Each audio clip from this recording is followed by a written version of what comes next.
Welcome. This is the Rip Griffin Show podcast, a baseball podcast for baseball fans of all ages. Now, here's your host, Rip Griffin. Hey, what's going on, everybody? Welcome to episode 64 of the show. Before we get into tonight's episode, be sure to head on over to wherever you listen to your podcast, Apple, Google, or Spotify. Subscribe to the show, leave us a review, comment, let us know how we're doing so we can always be sure to make the show better. Also, be sure to check out our YouTube channel as well, as we have some things that we'll kind of post here and there, a YouTube exclusive, so be sure to be on the lookout for that. So with that done, I'm bringing it into my co-host, Brad. How you doing, man? I am doing good, waiting for some Trevor Bauer news. Boy, we might break some news on this episode tonight, which will be fun, but we got a special guest with us tonight. Our team of the week is the St. Louis Cardinals, and to talk Cardinals baseball and the team itself, we got Mr. Zach from the Nest podcast. Zach, how you doing? Good. How are you guys? Doing great, man. Welcome to the show again. Thank you for filling in a couple weeks ago. Absolutely. I appreciate it. No problem. But yeah, we've got a lot of things that have been going on with the Cardinals this week. A lot of exciting things. I know you're probably excited to talk about, and we'll just kind of go ahead and just dive right into it because it's the hot topic of the week. You know, the Cardinals have finally got Nolan Arenado after what seemed to be weeks, or not weeks, I should say seasons, where there was trade talks between the two teams. The Cardinals got their man, sent a couple of prospects to Colorado, and Colorado said, here, we'll give you some cash, $50 million in Nolan Arenado. How does that sound as a Cardinals fan? Man, I'll take that any day of the week. That took me by complete surprise. I thought that this season would just be kind of a mediocre season, that they wouldn't make any big moves. But boy, they made one of the biggest moves this entire offseason, if you ask me. I kind of give the Mets that kind of surprise. I mean, they're both surprises. I mean, you know, San Diego trading for Yu Darvish. Then you got the Mets who traded for Lindor and Carrasco. But, I mean, I think that the Mets trade was probably out of left field. I feel as though this trade with the Rockies was inevitable because they were in on it last year. They were trying to get Nolan Arenado last year. It fell through. I don't remember the reasoning for it. But when I heard the news this year, just a couple of days ago, I was just like, it's about time it happened. He wasn't happy. He was not happy in Colorado. Yeah. Yeah, because the Rockies never made any sort of moves to build that team up. They signed him to that long-term deal, which was great for him because he got paid. But after that, it was mediocre at best. And I can understand why he's pissed off because he wants to win. And if the organization is not going to do anything about it, then I'm going to try to find another place that I can go, I can compete. And St. Louis is the perfect spot for him, in my opinion. I'm glad he's finally there because, you know, we talked about these blockbuster trades and whatnot. This is one of the most lopsided trades, and I'm going to say MLB history, because the Cardinals got one of the best third basemen in baseball right now and $50 million on top of that. It's absolutely insane. Yeah. Yeah. And I think the biggest prospect player, whatever, that we gave up was Austin Gomber, who's a pitcher. And I think he has starting pitcher potential, and they'll probably use him as that in Colorado. But we didn't have to give up any of our top prospects. We didn't have to give up anyone with a big name.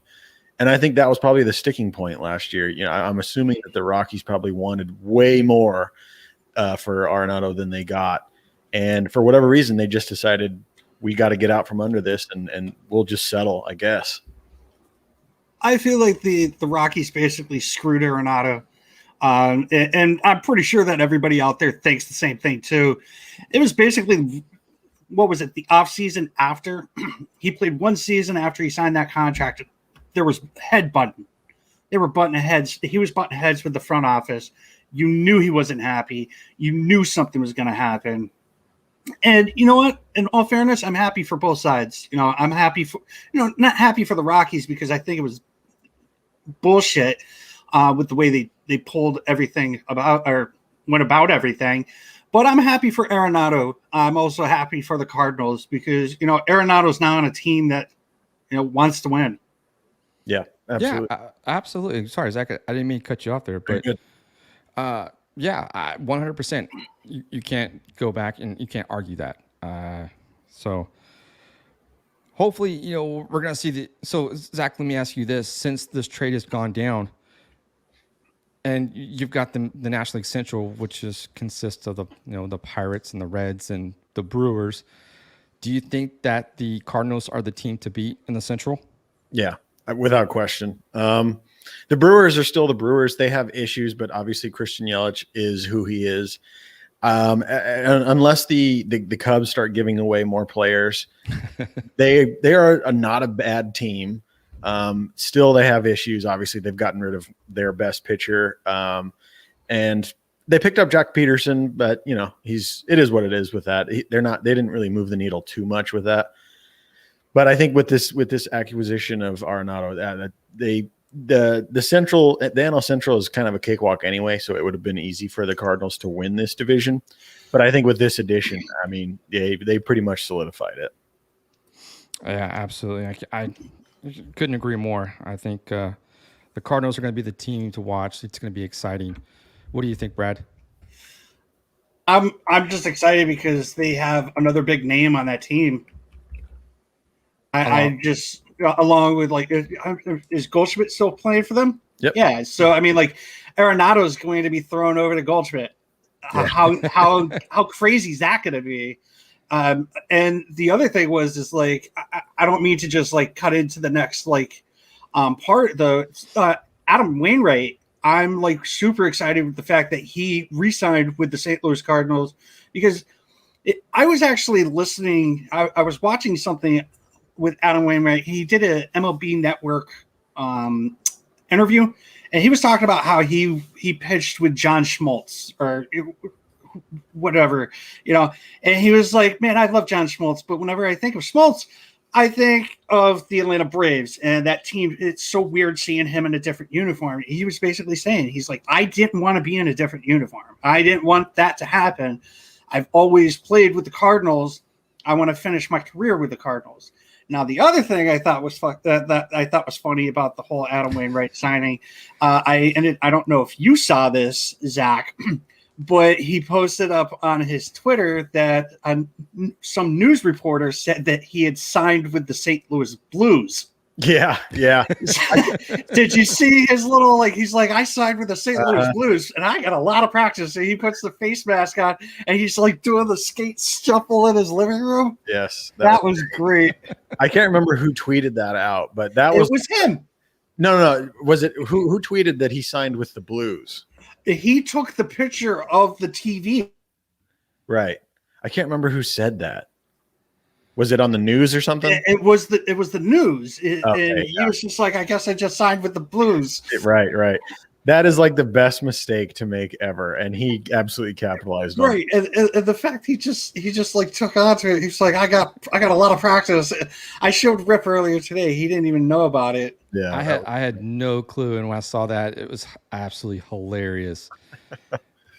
But good thing he's in a Cardinals uniform, not a Blues uniform, so that still St. Louis, but But not to kind of take away anything from the Nolan Arenado trade, we'll kind of dive more into the Cardinals in our next segment. But to kind of carry on with the news a little bit, like I mentioned in the opening, that Trevor Bauer might be on the move, depending on one or two teams that it's coming down to, either the Mets or the Dodgers. So right now, the deal is, like I said, it's not official. He's not signed anything, so I don't want anybody to jump to conclusions like they did a couple weeks ago with the Michael Brantley thing, i.e. me, for example. But so far, the terms of the deal possibly might be 3 years, 90 to 100 million, with a opt-out after the first year. So if Bauer goes to the Mets, what do you guys think about this? Is it worth the money? Man. Speechless. Everybody knows my opinion on this. Trevor Bauer is basically, he's the meat and everything left right now. He's everything that's left of the meal. You had JT Realmuto, who ended up re-signing with the Phillies. You got Springer, who ended up signing with the Blue Jays. So now you got two of the big guns off the market. You've got Bauer sitting here waiting. I think he always thought he was going to end up with a bigger annual average contract. $30 million, in my opinion, is way too much. Zach and I kind of said something about this earlier on a tweet.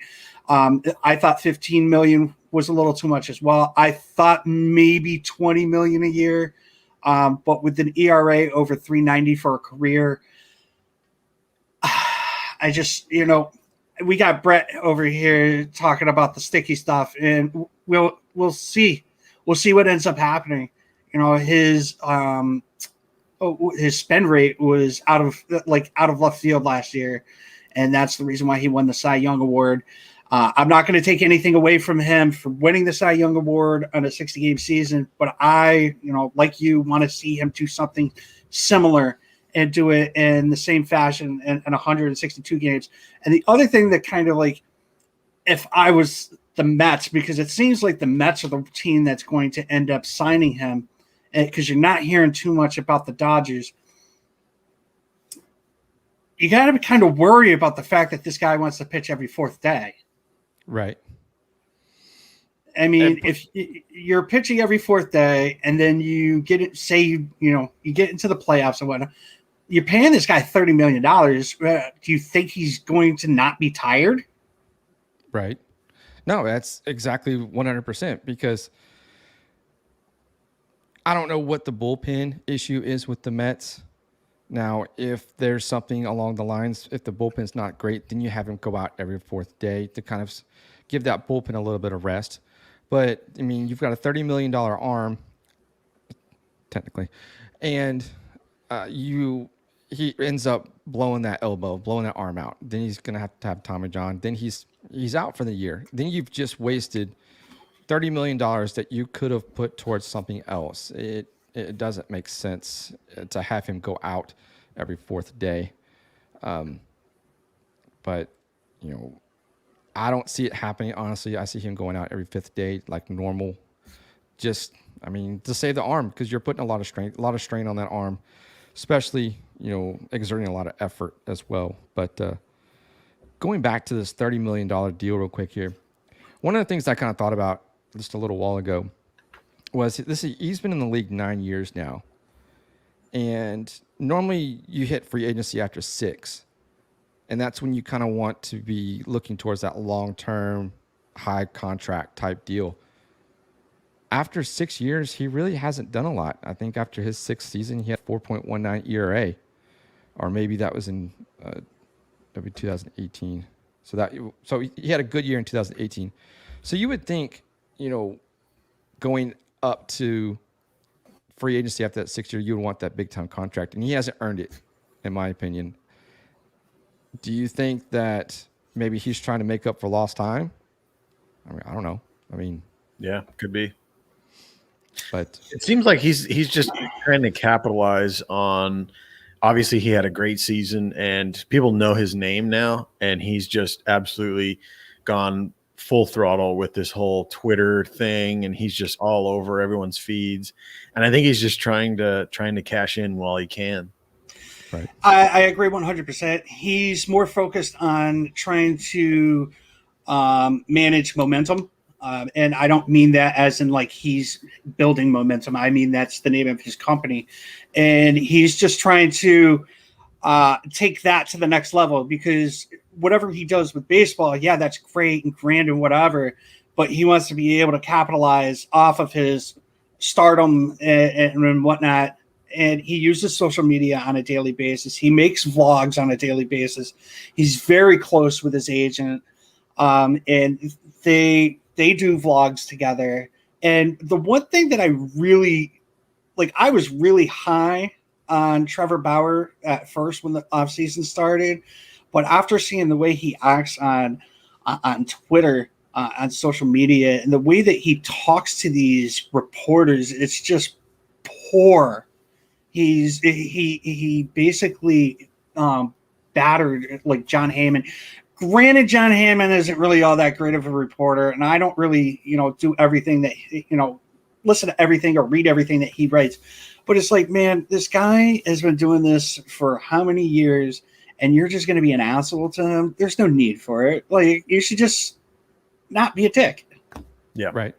No, exactly. And he's like one of those guys that are like, let the kids play. And it's like, well, okay, let the kids play, but don't be a dick. Like show a little bit of respect, man. Yeah. Do you guys remember the video he put out about like, don't change the game and let the players do this and that and the other? It might be a year or so old, but I think I remember it. That was whenever they were like screwing with like people's cleats and weird stuff like that. And he was basically saying how you could make the game better without having to change the game and to put a man on second and all that kind of stuff. I agreed with those points 100%, and I think he has some good ideas. He definitely has like an interest to make the game better. He has an interest to get eyes on the game, and like he was doing his cleats giveaways and stuff like that. I thought that the Joe Kelly thing that he did was absolutely hilarious, and I mean the way that he calls out Rob Manfred, because we all three of us here don't like Rob Manfred. And there's many other people out there that don't like Rob Manfred. Capitalize on that. I think what he's been doing has been great for the game. There's just some things you don't need to do. Yeah. He's got a bit of a dude.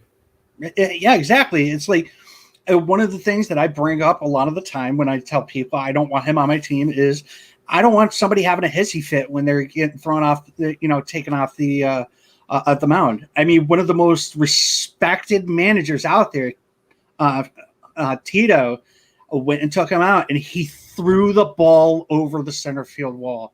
It's like, come on, bro. That was big. That was his last outing in Cleveland. And rightfully so. Yeah. But as the show continues to go on, we'll kind of keep abreast as to what's going on with the Bauer situation. No deal has been set yet, but we'll kind of keep an eye out, and if something breaks while we're on the show, we'll definitely break that news. But let's kind of keep moving on here and talk about someone that has retired that has been beloved in a Boston Red Sox uniform. Dustin Pedroia has retired. I believe it's after 14 years. It's about time. It sucks that it had to happen, and it wasn't PD going out on his terms. It sucks that it was because of a dirty slide by Manny Machado, which anybody who's watching or listening, I recant my statement before that said that it wasn't the Machado slide, and I'm an asshole for saying that. But Pedroia came out. He had his retirement interview, and there's one thing that like I take away from Pedroia as a player. He was a grinder. He was what we call a dirt dog, and he played with a lot of heart. And for a guy that was like 5'7", 5'8", he made it like small. It didn't matter about the size of the dog in the fight. It mattered about the fight of the dog. Whatever that saying is. Yep. You know where I was going there. The size of the fight, the dog. There we go. But there's a lot of rumors out there with people saying that he's a Hall of Famer. I'm going to straight up just say that I don't think he's going to Cooperstown. I think he's going to be like kind of like a Don Mattingly type situation. If he does go to Cooperstown, it'll probably be what is it? Posthumously. Yeah. What is that word? I know what you're talking about. It's after he passes or something like that. I think he'll go into the Boston Red Sox Hall of Fame, and rightfully so. A lot of people are saying that his number should be retired. I don't have any problems with that. He did spend his entire career from the minors up, with the Red Sox. I am honestly not disappointed in the fact that he's still getting paid. There's a lot of people out there that are upset with the fact that he's retiring and he's still getting the $12 million. The guy got hurt while working, and just like you and me, if I got hurt at work, I'm going to collect that check too. Absolutely, 100%. Just kind of looking at his numbers real quick here. I mean, he's got a career 299 batting average. Right. I kind of wish he would kind of just play one more game just to get to 300, because that would be a way to kind of cap off your career. Just imagine if he didn't play those last 9 games, though. Yeah, that's true too. If he didn't play those last 9 games in the past 2 years, he'd probably have over a 300 average. Gosh, all because of a dirty slide. Fuck you, Manny Machado. And we went to E real quick. Yeah. I've been waiting for one of those. You've been pretty good the last few episodes. Sorry, I had to trigger that one out. I'm actually being really good with that. You know, like with the Machado situation, I'm really pissed off about that. No, I understand, rightfully so. Yeah, it sucks. And Pedroia is not the first guy that Machado has done that to. He did that to Aguilar from the Brewers too. His ankle was kind of on first base, and he basically just ran right into it. Yep, that's during the Dodgers 2018 run. Yeah, the guy's a scumbag. You know, like I think he's a great player. I just think he's a scumbag. Yes. I think we can all agree to that. But, congratulations on a career to Dustin Pedroia. I mean, 3-time World Series champion, Rookie of the Year, AL MVP. He's got 4 Gold Gloves. So definitely a storied career, all with the Boston Red Sox. So definitely congratulations to him. Unfortunately, it's not probably the way he wanted to go out. But we'll kind of move forward, because we've had some other allegations come forward this week with another manager / pitching coach / whatever you want to call him that has been that has. We're already E, so I'm just going to keep going with it. There you go. Yeah, that has taken advantage of female reporters and done very derogatory things in Mickey Callaway. How do you guys feel about how this was handled with the Angels? So I'm gonna take this real quick. I was really pissed off at the fact that they didn't fire him, but then somebody ended up actually making sense of it for me. He denies any wrongdoing, and so with the fact that he denied the wrongdoing, the Angels and the MLB have to do an investigation on the situation.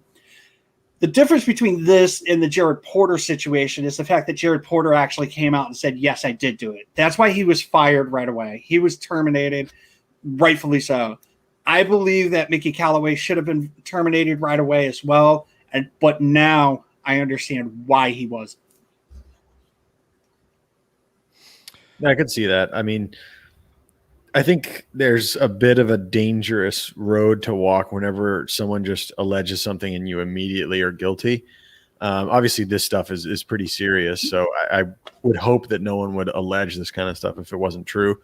But I mean, if he says no, I didn't do it, then the right thing to do in the justice system, if you will, is to make some sort of investigation go on and see what happens. Hopefully the right outcome will take place out of all of this, because I mean, these are some pretty serious allegations that have come forward, and I hope that Angels will do the right thing, that Major League Baseball will do the right thing and give, this situation treat it very delicately. I mean, to kind of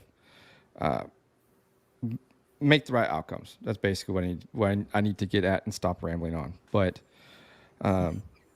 something, these Major League Baseball is going to have to take a good long look at their zero tolerance policies when it comes to their managers, coaches, and whatnot, especially within these types of situations, because it seems to become more and more prevalent every offseason as news comes out of this stuff. But Mickey Callaway has been suspended as investigations are conducted. So we'll kind of keep moving on here. I don't want to kind of sound like I'm brushing off that subject or anything because it is important. But the Twins have made some signings this year, this off season. Brad, who did they bring or who did they sign? They ended up actually signing Alex Colomé to a 1-year deal. It's for $5 million with a mutual option for 2022. It's a $1.25 million buyout. Also, this one was kind of cool. They also re-signed Nelson Cruz to a 1-year deal worth $13 million. Pretty hefty in a price. Nelson will be the DH, obviously. But the one thing that I thought was hilarious, and I saw this on MLB Network, and then I read it on Twitter as well from Dan Hayes, the Minnesota Twins spiced up the deal, or sweetened it, for Nelson Cruz by adding his personal chef to game day staff. That's cool. I think that's pretty, and it was funny because they posted up a bunch of stats on MLB Network about like things that players received for signing with certain teams, and I saw one with Reggie Jackson. He got like a $63,000 Rolls Royce or something like that. One guy ended up, his family was able to take a ride to and from their home in Georgia, and they had 12 rides or whatever. There's just a bunch of stuff out there that's like people get extra. I remember Daisuke Matsuzaka when he signed with the Red Sox. The one thing that he put in like writing that he wanted was the number 18. That's funny. Well, package deal. Nelson, you want me? You bring on my personal chef. But hey, whatever the Twins need to do to get him back in that lineup as that DH, it's going to be money well spent. So, Twins making some moves, adding some pitching depth to their rotation and their bullpen. So the Twins are going to be a team to kind of compete with the White Sox in the Central this year. So it'll be exciting to see them go off, and then kind of just keep moving on so we can get on to our next segment here. So Brad, what happened with the Brewers? They signed one of your players that you were hoping to come to Boston. Colton Wong. I wish he would have gone to Boston. Colton Wong. I do not want to watch him get double plays on the Cardinals. You know what's funny about the fact that he signed with the Brewers? The very first game of the season is against St. Louis Cardinals in St. Louis. God, man, suck. And I'll tell you another thing that I think is funny. I listen to a lot of like death metal and stuff like that. There's a band out there called Colton Wong City. That's a death metal band. Oh, jeez. Oh, wow. But yeah, he ended up signing with the Brewers for 2 years. It was worth $18 million with a club option for a third year. I believe after everything's said and done, if they pick up that third year, he'll end up with like $26 million. That's $9 million a year. That's $2 million more than the Red Sox paid per year for Kike Hernandez. I understand why the Red Sox picked up Kike because he's more of a utility guy where Colton is only an infielder. But I was kind of hoping for Colton Wong, and maybe he could have showed the city of Boston that the last play of the World Series in Game 3 was just a fluke. Right. But we have something in the second segment about Colton Wong, so we'll kind of just leave that right there. We'll kind of finish out the news real quick. The Orioles have signed King Felix Hernandez to a minor league deal. If he makes the major league roster, he'll make $1 million. How do you guys feel about this? He's such a dynamic pitcher. Went to Atlanta, made his name in Seattle. How do you guys feel about him possibly finishing out his career with the Baltimore Orioles? Man, that's a that's a terrible organization to end up at. I mean, I guess it's better than not playing at all, but boy, them and the Pirates, I'd say, are pretty bottom of the barrel. I kind of like I understand why he's still playing and for the love of the game and everything. And I think Seattle kind of did him wrong. I know he didn't really have much left in the tank or anything, but they could have kept him. Right. You know, he pitched for them for a long time, and it's, you know, like I said earlier, when you see people like John Smoltz and Maddox and those guys, you don't think like the Red Sox for Smoltz. You don't think the Cubs for Maddox. You think the Braves. And then when you think of Felix Hernandez, you're not thinking of the Braves. You're not thinking of the Orioles. That's like where you go to die. Yeah. You know, it's like, no offense to our friends that are Orioles fans, but it's like that's how it seems. And seeing Felix Hernandez signing a 1-year deal, not even a multi-year deal, but a 1-year deal, and not even a major league deal. He's signing a minor league deal with the Orioles. Yeah. It's like, man, you know you've gotten to the bottom of the barrel when you're signing a minor league deal with a hopeful of making the rotation. I think he's going to end up making the rotation. They just traded Cobb, so it's weird because Seattle kind of has a history of letting their big names go.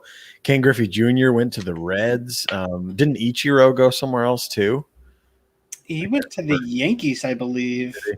That's such a strange thing to me because that's an organization that hasn't really been able to do anything, and they've had great players, and I don't know who's making the shots over there, but man, they should have signed him and let him retire there for sure. They are the only team in all of Major League Baseball to never make an appearance in the World Series. Yeah, that's sad. And they did so well. Was it 2019? 2000. Was 2001, I think, is when they went on that wild streak and won 116 games. Yeah. Made it all the way to the ALCS or the ALDS. I think it was it was the LCS. Where they lost to the Yankees. Yeah. And that was it. They haven't been back to the postseason since. And I mean, Seattle's it's not really a big market considering it's out there. They're the only team in the Pacific Northwest. A lot of big name players don't want to probably go out there because of the location. But I think they were onto something in 2019 when they went on that streak of, you know, they like 31-19 or something like that. It was pretty phenomenal run, and then all of a sudden they just tanked after that. Yeah. And the Mariners, they can do it. They've got the payroll. I mean, they just got to spend the money and try to attract high-profile key players to Seattle. It's a gorgeous stadium. I've been there, but they just don't want to seem to spend the money to build a championship team. Yeah, and I mean they've had huge names go through that organization. I already mentioned Ken Griffey, Ichiro, Randy Johnson when they traded him to Houston. Right. Yep. Yeah. A-Rod. They've had huge names go through there and never been able to do anything with it. It's crazy. Yeah, pretty unfortunate for the Mariners, but hopefully King Felix can find some way to persevere through being on the Orioles. So now, before we go any further, did you just say something nice about A-Rod? Well, he came from the Mariners, so he's just proving the point. You know, I thought A-Rod was a great player for the Mariners. He didn't really become that person until he went to the Rangers. Sure. Nonetheless, I mean, they let him go. So, yep. Right. Yeah. So we'll kind of jump into our team of the week, which is the St. Louis Cardinals. So we know that they made the big trade this week by landing Nolan Arenado. And like I mentioned, it's probably one of the most lopsided trades in Major League Baseball history. Now, the Cardinals have essentially Nolan Arenado for free this season. with the Colorado Rockies forking over $50 million. So, Zach, let me ask you, since they've acquired Arenado, they don't have to pay him. Do you think the Cardinals need to go out and use what free money they have and try to add some more key pieces to make this a championship caliber team, which it already is with the addition of Arenado? Yes, absolutely, 100%. I would take this amazing deal and try to capitalize on it. And I don't know what they're thinking that they need.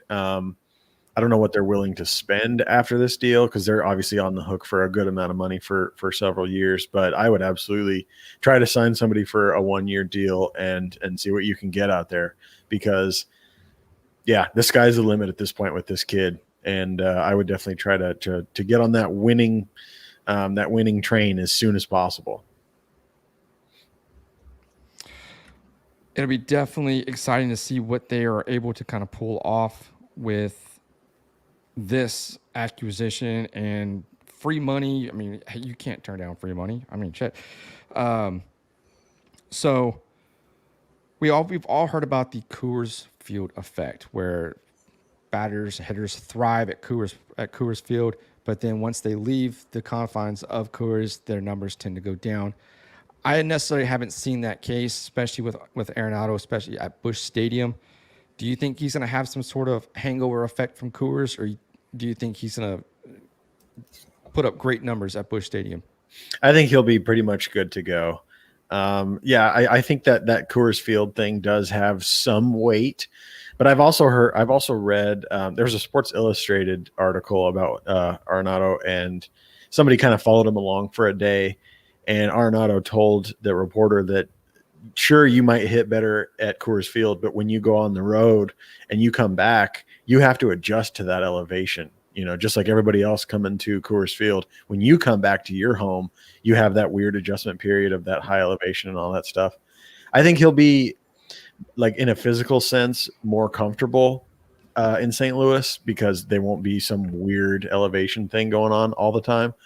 So I think it may or may not take a few games for him to kind of get the feel for it or whatever, but I have no questions for his hitting ability at Busch Stadium. Yeah, I did a spray chart and I put it up there on Twitter, and I mean, his success rate at Busch is phenomenal, and that was just in 2019. And if we go back even further, 2015, 5 years as far as we can go back, I'm sure the numbers are going to be insane. So, Brad, how do you think he's going to fare in St. Louis?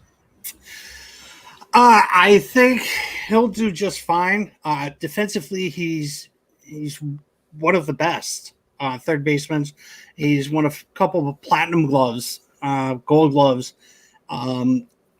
Me with the fact that he was with the Colorado Rockies the past couple of years, I never actually wish that somebody got hurt, but I live about 20 minutes away from the AA affiliate for the Colorado Rockies, and I kind of always hoped, I was like, oh, maybe Nolan Arenado will get hurt. He'd have to play a game here. Well, my company that I work for, they have season tickets, so I would be going to that game no matter what. So I've always kind of not to be that person, but it's like, yeah, dude, I always hoped that would happen because, it's Nolan Arenado. But I think he'll be fine no matter where he goes. He could be playing for the Pittsburgh Pirates, and I'm sure he would do fine. Yep, for sure. But, it's going to be exciting to see him in a Cardinals uniform. And I know he's excited. I know the organization's excited. I know the city of St. Louis is excited. And it's good for him to finally be happy to get out of Colorado, a team that, like I mentioned in the open, just did not want to do anything for him after they signed him to that big deal. So, Brad, what do you think? Yadier Molina. Sorry, I think I just totally butchered his name there. Yadier Molina, another person. We had talked earlier about Adam Wainwright and the fact that, and King Felix, for that matter, how we wish that those guys would finish their careers with their respective teams.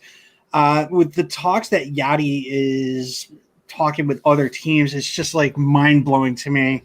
I know he's up there in age, and catchers tend to age faster than any other position out there. I believe Yachty comes back. Not only do I believe, I hope he goes back to St. Louis.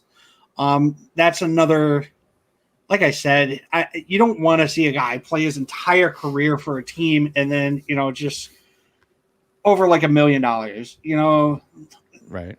It could be the fact that he's asking for 15 and they're only offering like 12 or something like that. I'm pretty sure they could put some like incentives in there, like, all right, well, you want this much. Well, this is what we're going to do. We're going to offer you, X amount. If you can get Y amount, we'll give you Z, Right. So I really, I hope he goes back to the Cardinals. What do you think, Zach? I absolutely agree. I would absolutely be heartbroken to see him in any other uniform. That's a guy who, he, for the last 10 plus years, has been the face of the Cardinals team. And one of the best to ever do it, in my opinion, at the catcher position. He is already Cardinals royalty. So to see him in any other uniform would just be terrible. The rumor is that once he's done with the Caribbean League, he's expected to sign a 1-year deal with the Cardinals. I think he's been shopped around by the Blue Jays popped in and whoever else. I don't think it's going to take a whole lot for him to come back to St. Louis. For whatever reason, he wanted to try to see what was out there, see if he could make money, see if he could get on a winning team. And I think the acquisition of Arenado really changed his mind and said, you know what? St. Louis is legit. They're not just bending over and dying. I need to come back. I agree with that. The Arenado trade would have definitely been like, oh, okay. Yep. So that's what we're going to do. I'll come back on a $6 million deal. I don't want that 15 now. Yep. So I'm not saying that that's what he's looking for.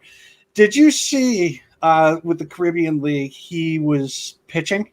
No, I didn't. That's insane. I think they were getting blown out, but it was still funny to see Yachty out there pitching. He probably knows enough about pitching that he should. Right? The guy's been catching for 17 plus years. Yeah. Just kind of looking at his numbers. Obviously, when he came into the league in 2004, he only played in 51 games. And then, of course, other than last season, 2020, but he's played in over 120, 130 games each season. That's for 15 years. He's had a year here and a year there where he didn't play more. He's definitely played more than 100 games every year, except for 2004 and 2020. Right. And in 2014, he played 110.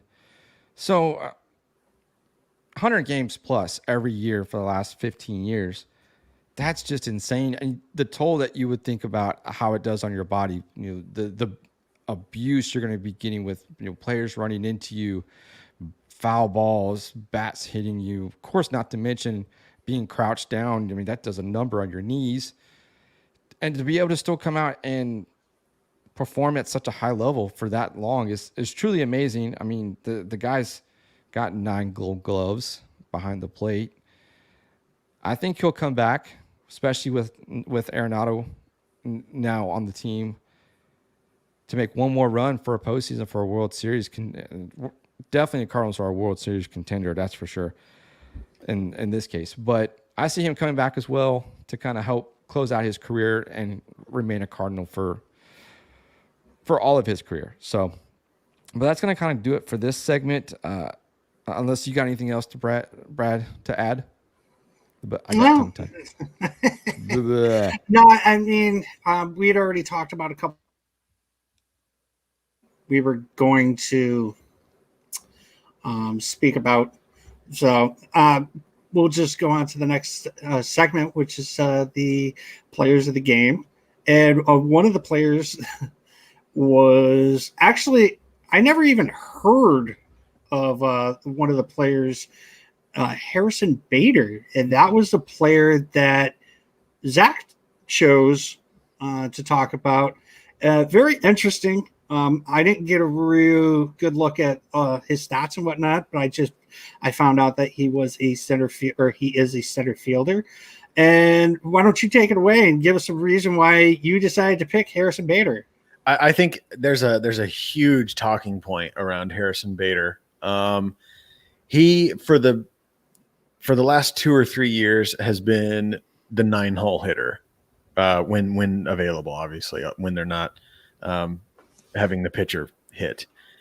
And he is absolutely solid Gold Glove potential center fielder, but the kid just cannot hit, and especially against righties. And he has a great ability to base run. He has great speed, and a lot of people are saying we need to cut him and find a better outfielder and whatever.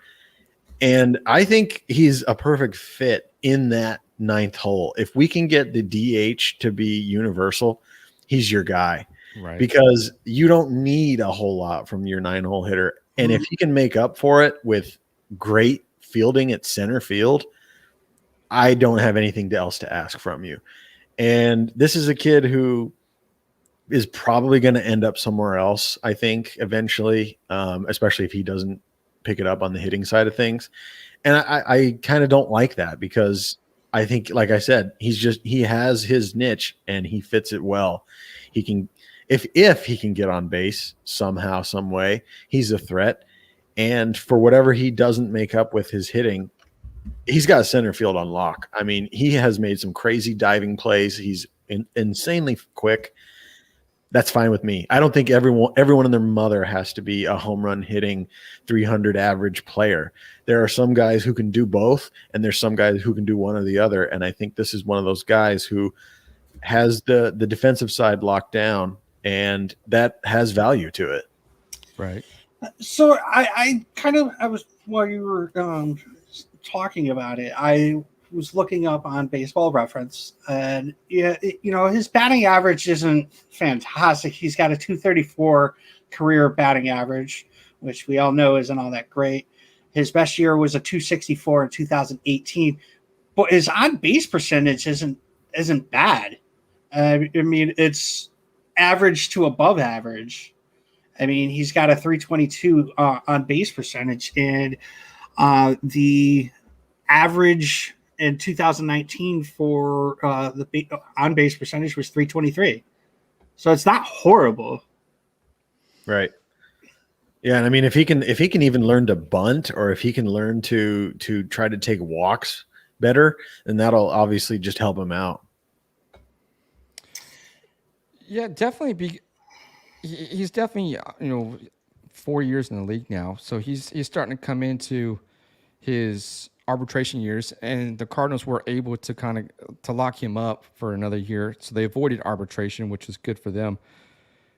There was a lot of talk, especially this offseason prior to before George Springer, that the Cardinals were probably looking to have him come in as a center fielder, and I'm kind of glad that didn't happen. I'm glad that Bader's now getting his chance to patrol out there in center field and be the man, because once you're the man, I think we might see a little bit more productivity as far as the bat is concerned, like you were talking about, especially hitting righties and lefties. So I'm glad they're sticking with him, and that's good. That's a good vote of confidence for him to kind of come out into 2021 and be able to produce at such a high caliber level. Yeah, absolutely. And I think him being the man is an absolute must, because there's been a revolving door of players in left and center field. Dexter Fowler basically has right field locked up just because they're paying him, so they're going to use him. And the young guys that have come in and out of the left and center field are all probably good, but it's a weird mindset to be, I have to play good or I'm not going to be able to play again. Maybe they're going to send me down. They don't know what's going on. And I think that kind of messes with their heads a lot. And if you can give a guy a solid plan and say, you're the dude, you're going to play every day, just about every day, so you know what to do, then they don't have to worry about it anymore. Right. maybe adding Nolan Arenado with you got him, you got Goldschmidt. You should have somebody sit there and try to teach this kid like what he needs to do. Right-handed batter, Nolan Arenado should get with him.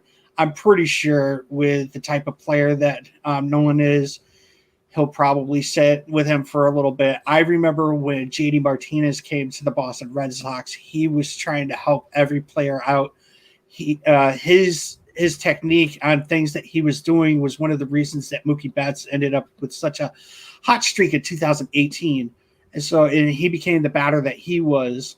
Not saying that he wasn't good before, but he just became that much better with somebody who had that knowledge. And I think that adding someone like Nolan Arenado can help this kid. I was just, you two were talking a little, and I just looked up a couple videos of him on Baseball Savant, and I saw the kid's got speed. Yeah, he's got speed, man. He went from like home to second and like that, So it's like you said, if he can lay a bunt down, he can do some damage. Absolutely. Yeah, that veteran presence with Arenado, Goldschmidt, and those guys will definitely help him be not only a better hitter, but a better fielder and a professional. I mean, because that's what you want to try to do is hone your craft and get better. And I think this Arenado trade is perfect for St. Louis. I think it's going to be exciting to see him, what he can do, what he brings to the team, how other guys feed off of him. It's 100% all around going to be great for the Cardinals in 2021. It's going to be weird seeing Arenado in a Cardinals jersey, though. I'm sure. It's basically, like I remember the first time I saw McGuire in a Cardinals jersey, I was like, man, that's weird. Yeah. Because you always pictured, McGuire with the A's, so it's the same thing, dude. You go from playing with one team for so many years, and then like look what happened last year. Mookie Betts went to the Dodgers. You got these players. You don't see too many players nowadays that are going to end up spending the rest of their career with one team. So, yeah, absolutely, it's all about this. That's right. The money will talk. That's for sure. So usually, every week that we do a team, we put out a Twitter poll and we pick some. We were late to the party this week. We were, but we were extremely late. But we were still able to. We typically put it out after the last show. We just didn't plan very well, but that's okay. Yeah, that's okay. We still got some votes. My bad. Okay. All right. You're bad. Cool. So this week, our player of the week is going to be the man, the wizard, the legend at shortstop, Mr. Ozzie Smith. So Zach, as a Cardinals fan, and as Brad continues to show us his backside, I was trying to. Well, we got it. It looks good. Yeah, okay. we saw it. I just had to just kind of bust your balls some more. But Zach, as you really want to see my backside, huh? No, I don't. No, I'm not. I can. Real quick. All right, Ozzie Smith, the wizard. The wizard, the one that was known for doing backflips coming out of the dugout. So Zach, as a Cardinals fan, what is the reaction when you hear the name Ozzie Smith being brought up? An absolute legend. I mean, I think everyone knows that backflip. Special player for sure. And he's as old school as it gets. Didn't give a crap about stats. He just wanted to get on base and do his thing and be productive and help the team out. And that's real old school baseball. When you've got two strikes on you, you choke up and you get on base because it doesn't matter. And that's long gone. And he's one of those guys who really kind of was that old school baseball, speed, and he could steal bases and stuff like that. And yeah, the backflip at second base is plastered everywhere around here. So yeah, that's a very well-known thing, obviously. And he's just an absolute just legend in Cardinals history. I found it weird. I was looking up some stats. I didn't realize he played for the Padres. Oh, wow. I didn't either. Yeah, he played for the Padres for the first 4 seasons from 78 to 81. Wow. And he ended up, he won a Rookie of the Year with the Padres. And that was weird. That was extremely weird. Yeah, that is crazy. Yeah, because you associate Ozzie with the Cardinals, and you just automatically that's where you gravitate towards. But the Padres are interesting, you know. But one of the things that I heard about Ozzie that was truly phenomenal is right now I'm reading the Ball Player by Chipper Jones, and it was his first or second All-Star game that Chipper Jones was in. Ozzie Smith was a part of it, and they were kind of doing some infield drills and whatnot. And Ozzie kind of looks over at Chipper and says, "Hey, watch this." Ozzie goes to probably right on the fringe of the infield, going into left field, outfield, and just closes his eyes and kind of rainbows a throw to first base and nails the first baseman right in the chest. That's just tremendous accuracy. And then he looks at Chipper with one eye open and say, "Hey, did I hit him in the chest?" And Chipper's like, yeah, man, you got it, dude. But that's just phenomenal skills that just Ozzie had, and the way he played the position with such finesse that made him one of the greatest, made him a Hall of Famer, which he was inducted in 2002. And I'm sure I know that his statue out there in front of Busch Stadium? I believe so, yeah. I'd be surprised if it wasn't. If it wasn't, it needs to be. Yeah. Yeah. But, a Hall of Famer, a 15-time All-Star, won a World Series in 1982. So the guy was truly phenomenal. Definitely was a pioneer at the position of shortstop to pave the way for, future shortstops like Derek Jeter and, other guys like that. But Ozzie, man, Ozzie was great. I never got to see him. Did you ever get to see him? Oh, no way. Okay. No. So, Zach, we actually have a Cardinals fan in our chat. I see that. And he's got a question for you. What do I think about the starters we might be getting? I heard one name on the radio that I can't replicate, and I've never heard of before. It was a very weird name that I don't recognize. I don't know. I really don't know what they're willing to go after. I can't imagine it's going to be much. It'll be some sort of 1-year deal, maybe $8 million at the high point. I don't know what they're going to be able to get for that. I don't know what's even available. I don't know if they may want to start trading for something. I don't know how serious they are about bolstering starting pitching. I do think that it's definitely a place where we need a little bit of work. Dakota Hudson's out this year with Tommy, so it's definitely a good place to start bolstering. But again, I have no idea what they're looking for. The Cardinals came out of nowhere and signed Nolan Arenado, so anything is possible. Yeah, you never know. There could be a trade on the a trade going to be happening or something like that. Nobody saw Blake Snell going to the Padres or Yu Darvish going to the Padres. Yep.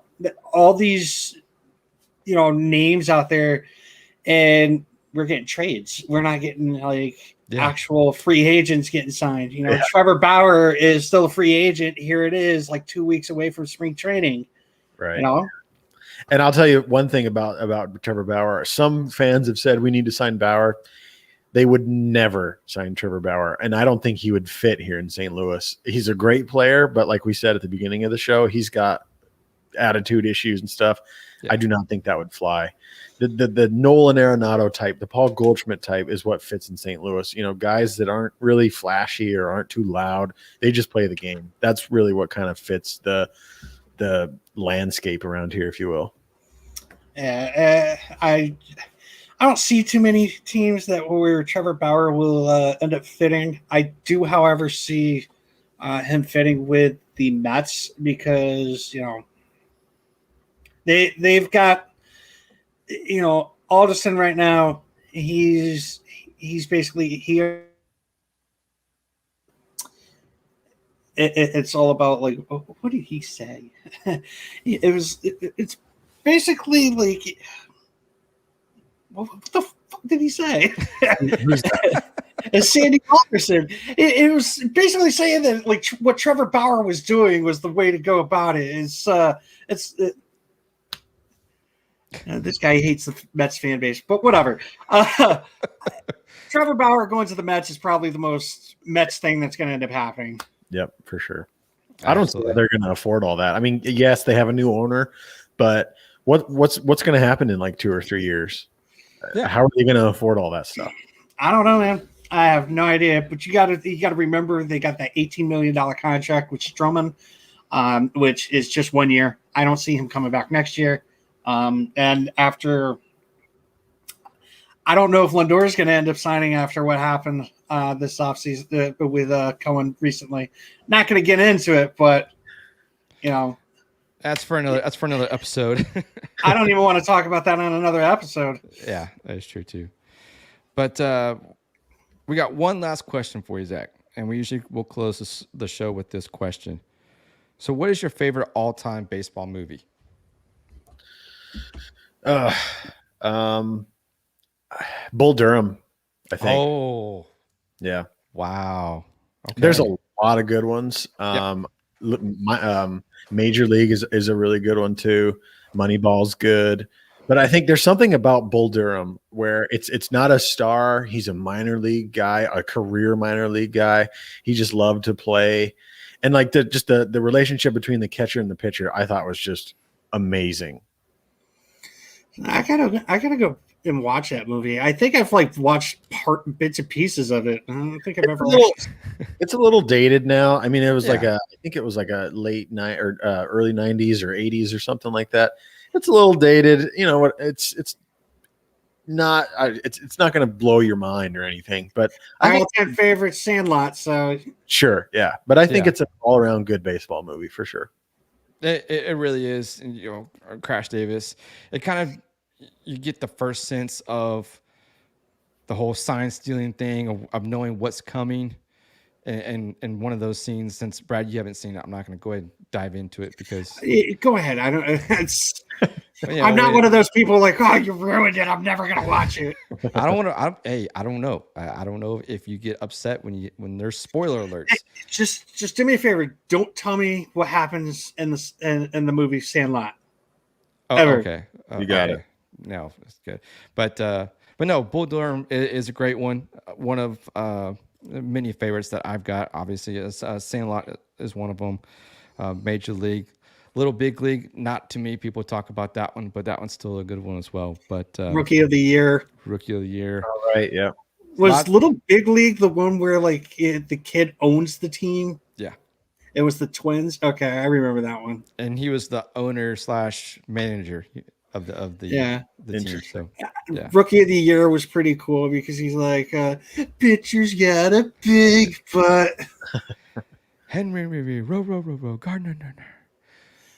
Or the part where what was his name? Daniel Stern. He's like, let's play some ball. Let's play some ball.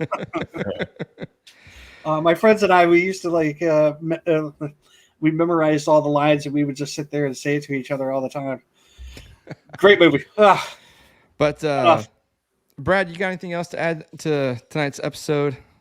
No, Zach, why don't you go ahead and give your podcast a plug, which you should have done at the beginning. Oh, that's fine. Yeah, absolutely. Sure. So I co-host the Nest podcast with my buddy Brandon. We're obviously big sports guys. We cover football, we cover baseball and UFC for the most part. If there's something big in other sports, we'll try to cover that too. But those are our big three. And then whenever there is something that we're both interested in, like a movie, TV show, video game, something like that, we'll cover that as well. And we do a weekly show on Mondays at 7 Eastern, 6 Central. And yeah, it's kind of structured kind of like your guys' show. We do the live thing here on Facebook and Twitter and YouTube and stuff like that. And of course, we have the podcast available on Spotify, Podbean, iTunes, all that kind of good stuff. And we love to have a good time. We love answering people's questions and stuff like that. So yeah, come check us out. Yeah, I got to admit, man, working with you guys has been a lot of fun. I still do a little bit of here and there. Yeah, I wish my internet didn't suck and I would keep blocking out here. But yeah, if any of our listeners, followers like UFC or football, go check those guys out. If you like baseball, stay here. For sure. Or listen to both. Yeah, there you go. Listen to both, but listen to us more. No. Yeah, great guys. Very informative. If it wasn't for Brandon and Zach, I probably wouldn't be doing this with Rip. And I appreciate everything you guys have done. Yeah, absolutely. No problem. And we love having Brad on, of course, and Rip will probably have to try to get you on at some point too. Absolutely. We love talking baseball. And I mean, basically as soon as Super Bowl wraps up, it's go time for baseball. And we're very excited. Yeah, you guys are pretty big on football. And I've been waiting to, like, I believe I popped in this past week talking some crap, saying we need some more baseball talk from you guys. Absolutely. Definitely got a busy weekend coming up with the Super Bowl. So you guys will be busy, that's for sure.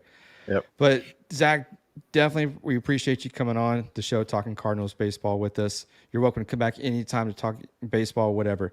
So but thanks for Brad also, man, for everything that you do. Appreciate it very much. Thank you. So that's going to do it for this episode, guys. We appreciate it. Be sure to subscribe to the show, rate the show, tell us how we're doing. And that's going to do it for this episode, guys. Thank you so much, and we'll see you later.